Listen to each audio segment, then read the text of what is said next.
पद्मनाभं च कम्बलं शङ्खपालधृतराष्ट्रं च तक्षकं कालियं तथा एतानि नवनामानि नागानाम च महात्मनं सायंकाले पठे नित्यं प्रातःकाले विशेषतः तस्य विषभयं नास्ति सर्वत्र विजयी भवेत्।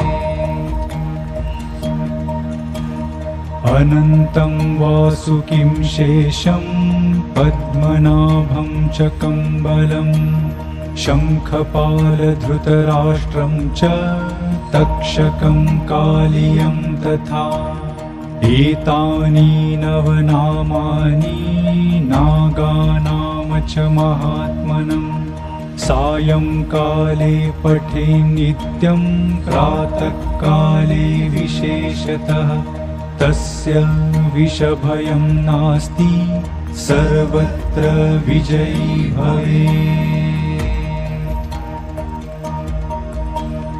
अनन्तं वासुकिं शेषं पद्मनाभं च कम्बलं शङ्खपालधृतराष्ट्रं च तक्षकं कालियं तथा एतानि नवनामानि नागानाम च महात्मनं सायंकाले पठे नित्यं प्रातःकाले विशेषतः तस्य विषभयं नास्ति सर्वत्र विजयी भवेत्।